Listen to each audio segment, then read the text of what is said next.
Hello friends, എല്ലാവർക്കും മഹാലക്ഷ്മി സീരിയലിൻ്റെ ഇന്നത്തെ എപ്പിസോഡിൻ്റെ റിവ്യൂയിലേക്ക് സ്വാഗതം. അങ്ങനെ താൻ എല്ലാം തുറന്നു പറഞ്ഞ് മാപ്പ് ചോദിച്ചിട്ടും കണ്ണേട്ടൻ തന്നെ മനസ്സിലാക്കാതെ ഇനി തൻ്റെ മുൻപിൽ പോലും വരരുതെന്ന് പറഞ്ഞുകൊണ്ട് ആട്ടിയിറക്കി വിട്ടതിൻ്റെ ആ ഒരു വിഷമം താങ്ങാൻ കഴിയാതെ മഹി തലചുറ്റി വീഴുന്നു.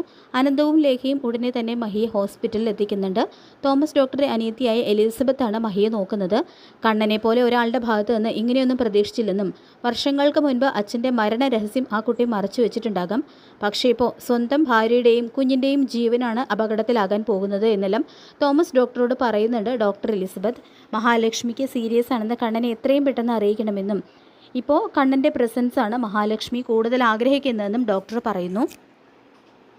ഇതേ സമയം കണ്ണനാണെങ്കിൽ മഹിയോട് അങ്ങനെയെല്ലാം പെരുമാറിയതോർത്ത് വല്ലാതെ വിഷമിക്കുന്നു. അയാൾ എന്നോട് എല്ലാം ഏറ്റുപറഞ്ഞ് മാപ്പ് ചോദിച്ചതാണല്ലോ, എന്നിട്ടും ഞാൻ എന്തിനാണ് അയാളോട് ഇങ്ങനെ വാശി കാണിക്കുന്നത് എന്ന് ആലോചിച്ച് വല്ലാതെ തന്നെ വിഷമിക്കുന്നുണ്ട് കണ്ണൻ. പിന്നീട് തോമസ് വൈദ്യനെ കാണുന്നതും മഹിക്കും കുഞ്ഞിനും എങ്ങനെയുണ്ട്, ഡോക്ടർ എന്താ പറഞ്ഞതെന്നെല്ലാം ലേഖ ആശങ്കയോട് ചോദിക്കുമ്പോൾ ആ കുട്ടിയുടെ നില അല്പം സീരിയസ് ആണ്. മനസ്സിൻ്റെ വിഷമം ആ കുട്ടിയുടെ ശരീരത്തിനും ബാധിച്ചിട്ടുണ്ട്. അന്ന് വിഷം ഉള്ളിൽ ചെന്നപ്പോൾ തന്നെ മഹാലക്ഷ്മിയുടെ കാര്യത്തിൽ പ്രത്യേക ശ്രദ്ധ കൊടുക്കണമെന്ന് കണ്ണനോട് പറഞ്ഞിരുന്നു. അതെല്ലാം മറന്ന് അയാൾ എങ്ങനെ പ്രവർത്തിക്കുമെന്ന് ഒരിക്കലും കരുതിയില്ല. ഇനി കണ്ണൻ്റെ പ്രസൻസ് കൊണ്ട് മാത്രമേ മഹാലക്ഷ്മിയുടെ കാര്യത്തിൽ പുരോഗതി എന്തെങ്കിലും ഉണ്ടാവൂ. കണ്ണൻ്റെ അവഗണന ആ കുട്ടിയെ അത്രമാത്രം ശരീരത്തിനെ അത്രമാത്രം ബാധിപ്പിച്ചിട്ടുണ്ട് എന്നെല്ലാം തോമസ് ഡോക്ടർ പറയുന്നുണ്ട് കേട്ടോ. എങ്കിൽ എത്രയും പെട്ടെന്ന് അവനെ വിവരം അറിയിക്കണമെന്ന് പറയുന്നുണ്ട് കേട്ടോ അനന്തു.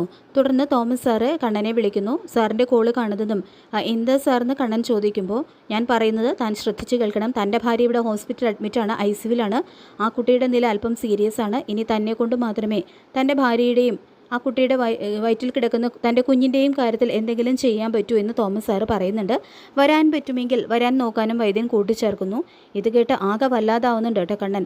തുടർന്ന് മഹി അവിടെ വന്നതും തൻ്റെ മുൻപിൽ നിന്നും പൊട്ടിക്കരഞ്ഞതും മാപ്പ് ചോദിച്ചതും എല്ലാം കണ്ണൻ്റെ മനസ്സിലൂടെ കടന്നു പോകുന്നുണ്ട്. അത് കേട്ട് ശരിക്കും അതെല്ലാം ഓർത്ത് തകർന്നു പോവുകയാണ് കണ്ണൻ. എൻ്റെ മഹിക്കും കുഞ്ഞിനും ഞാൻ കാരണം അവർക്കൊരാപത്തും സംഭവിക്കാൻ പാടില്ല എന്ന് പറഞ്ഞുകൊണ്ട് നേരെ ഹോസ്പിറ്റലിലേക്ക് ചെല്ലുന്നുണ്ട് കേട്ടോ കണ്ണൻ.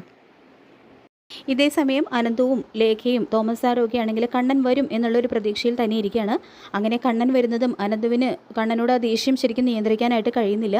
നിന്നെ കാണാൻ വന്ന മഹിയെ നീ ആട്ടി അകറ്റിയല്ലേ, ആ ഷോക്ക് മഹിക്ക് താങ്ങാൻ കഴിഞ്ഞില്ല, അതാണ് മഹി തലചുറ്റി വീണതെന്ന് അനന്ത് പറയുന്നുണ്ട്. മഹിക്ക് ഓവർ ടെൻഷൻ ഉണ്ടാകരുതെന്ന് ഡോക്ടർ പറഞ്ഞതല്ലേ കണ്ണേട്ട.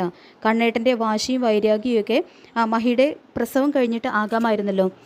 ഈ സമയത്ത് മഹിയോട് ഇങ്ങനെ പെരുമാറിയത് ഒട്ടും ശരിയായില്ല, അത് ക്ഷമിച്ചു തരാൻ പറ്റില്ല എന്ന് പറഞ്ഞുകൊണ്ട് ലേഖയും കണ്ണനെ കുറ്റപ്പെടുത്തുന്നു. തുടർന്ന് മഹിക്കും കുഞ്ഞിനും ഇപ്പോൾ എങ്ങനെയുണ്ട് സാറെന്ന് കണ്ണൻ ചോദിക്കുമ്പോൾ ദൈവത്തിന് ഏറ്റവും വേണ്ടപ്പെട്ട കുട്ടിയാണ് മഹാലക്ഷ്മി. ഇനി ദൈവം വിചാരിച്ചാൽ മാത്രമേ എന്തെങ്കിലും അത്ഭുതം സംഭവിക്കൂ എന്നും ഡോക്ടർ പറയുന്നുണ്ട്.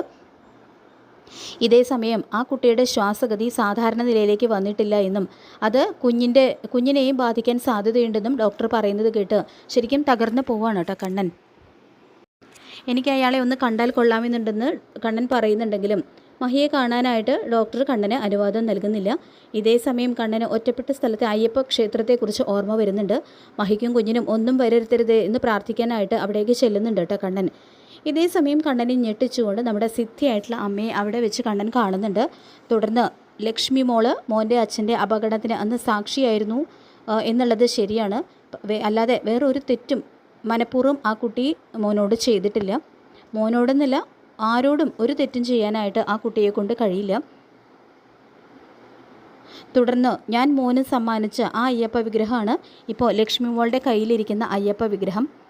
മോൻ്റെ കയ്യിൽ നിന്നും അന്ന് തെറിച്ചു വീണ അയ്യപ്പ വിഗ്രഹം സംഭവ സ്ഥലത്ത് നിന്നും മഹാലക്ഷ്മിക്ക് കിട്ടുകയായിരുന്നു എന്നെല്ലാം അമ്മ ആ കാര്യങ്ങളെല്ലാം തുറന്നു പറയുന്നത് കേട്ട് ഞെട്ടി നിൽക്കുന്നുണ്ട് കേട്ടോ കണ്ണൻ. നിങ്ങളെ രണ്ടുപേരെയും ദൈവമായിട്ട് കൂട്ടി യോജിപ്പിച്ചതാണെന്നും അമ്മ പറയുന്നുണ്ട്. അച്ഛൻ്റെ മരണം എൻ്റെ ജീവിതത്തിൽ എനിക്ക് സംഭവിച്ച ഏറ്റവും വലിയ ആഘാതമാണ്. അതിനെക്കുറിച്ച് അയാൾക്ക് അറിയാമായിരുന്നിട്ടും അയാൾ എന്നോട് തുറന്നു പറയാതെ മൂടി വെച്ചതിൽ മഹിയോട് എനിക്ക് ചെറിയ നീരസം തോന്നി എന്നുള്ളത് ശരിയാണ്. പക്ഷേ ഒരിക്കലും അയാളെ മറന്നിട്ട് ഒരു ജീവിതം എനിക്കില്ല എന്ന് തന്നെ പറയുന്നുണ്ട് കേട്ടോ കണ്ണൻ. തുടർന്ന് ഒരു സംശയം പോലെ കണ്ണൻ ചോദിക്കുന്നുണ്ട്, അമ്മയ്ക്ക് എങ്ങനെ ഇതൊക്കെ ഇത്ര കൃത്യമായിട്ട് പറയാൻ കഴിയുന്നു? മഹി കാണുന്ന അമ്മയും ഞാൻ കാണുന്ന ഈ അമ്മയും ഒരാൾ തന്നെയാണോ എന്ന് കണ്ണൻ ചോദിക്കുമ്പോൾ അതിന് കൃത്യമായിട്ടുള്ള മറുപടി അമ്മ കൊടുക്കുന്നില്ല. തുടർന്ന് അമ്മ പറയുന്നുണ്ട്, മഹാലക്ഷ്മി ആശുപത്രിയിൽ നിന്നും ഇറങ്ങിക്കഴിഞ്ഞാൽ, സുഖം പ്രാപിച്ചു കഴിഞ്ഞാൽ നിങ്ങൾ രണ്ടുപേരും കൂടി ഒരു ദിവസം ഇവിടേക്ക് വരണമെന്നും അപ്പോൾ നിങ്ങളുടെ സംശയം ഞാൻ തീർത്തു തരാമെന്നും മോൻ എത്രയും പെട്ടെന്ന് ലക്ഷ്മി മോളുടെ അടുത്തേക്ക് ചെല്ലുക, അമ്മയ്ക്കും കുഞ്ഞിനും ഒന്നും സംഭവിക്കില്ല എന്ന് പറഞ്ഞുകൊണ്ട് അമ്മ അവിടെ നിന്നും നടന്നു നീങ്ങുന്നു. അങ്ങനെ കണ്ണൻ നേരെ ഹോസ്പിറ്റലിലേക്ക് ചെല്ലുന്നു. അമ്മ പറഞ്ഞതുപോലെ തന്നെ മഹി സാധാരണ നിലയിലേക്ക് തിരികെ വന്നിട്ടുണ്ടാവും. ഇനി മഹിയുടെയും കുഞ്ഞിൻ്റെയും കാര്യത്തിൽ പേടിക്കാനൊന്നുമില്ല എന്ന് ഡോക്ടർ എലിസബത്തും പറയുന്നുണ്ട്. അങ്ങനെ കണ്ണൻ മഹിയെ ICUവിൽ കയറി കാണുന്നു. കണ്ണനെ കാണുമ്പോൾ തന്നെ മഹിയുടെ പകുതി അസുഖം മാറുന്നുണ്ട്. മഹിക്ക് ഒരുപാട് സന്തോഷമാവുന്നുണ്ട്. ഏതായാലും കണ്ണനാണെങ്കിലും എല്ലാം തുറന്നു പറഞ്ഞിട്ടും അവളെ വേദനിപ്പിച്ചതിന് മഹാലക്ഷ്മിയോട് മാപ്പ് ചോദിക്കുന്നുണ്ട്. അപ്പോൾ നമുക്ക് കാത്തിരിക്കാം മഹാലക്ഷ്മി സീരിയലിൻ്റെ ഇന്നത്തെ കിടലിന് എപ്പിസോഡിനായിട്ട്. ഈ റിവ്യൂ ഇഷ്ടപ്പെട്ടെങ്കിൽ ലൈക്ക് ചെയ്യുക, ചാനൽ കൂടി ഒന്ന് സബ്സ്ക്രൈബ് ചെയ്ത് സപ്പോർട്ട് ചെയ്യുക. താങ്ക്